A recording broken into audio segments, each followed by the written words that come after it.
Okay, so I lied about which story I'm going to do. This one is not on the cassette, done by Hello America Stereo Cassette. Hopefully you all still like it. This story is called Going Nowhere, and it's in The Only Living Girl in Chicago. Going Nowhere.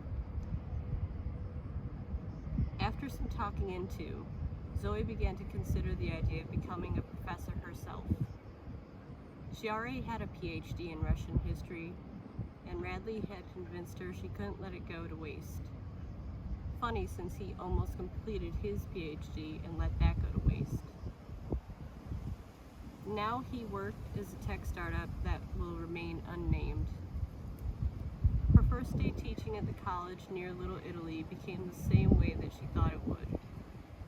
She got up and dressed way too chill for the circumstances. She took a bus and long L ride to the school, and she was exhausted. When she got to the school, she got confused for a student several times.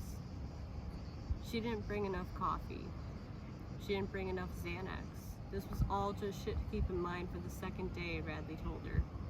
Nothing to get too worried about. Let's face it though, she kind of liked being confused as a student.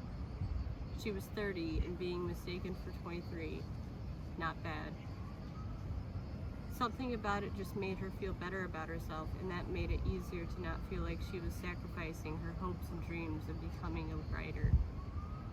Lots of cool writers had big jobs like that before hitting it big. Normal jobs. She had to upward strive, or whatever therapists say, and take confidence in the fact that she was only 30, which for some reason they kept telling her was still young. Her lifestyle was beginning to get out of hand before she made the big decision to finally get that normal job. She was depressed and anxious all the time. She was spending way too much time on Netflix, and she never wrote. She said she would.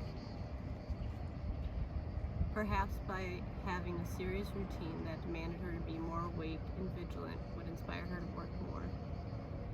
Or perhaps it would replace her love of writing altogether. Or depress her by taking away all of her free time. One can't predict how things are going to unfold, but one can make a list of intentions and hope they come through. These are her intentions. Work 2 semesters. Make money, pay bills, go to more poetry readings, do short weekend trips to make Radley happy. She also considered the idea of possibly becoming wildly Instagram or Twitter famous too, but didn't bother to list it out because she knew it just wasn't going to happen. She could perhaps live tweet some of her wild courses that she was going to conduct, or become someone who wildly dissed politicians or something. It was all up for grabs, and she was trying to make herself chill with it.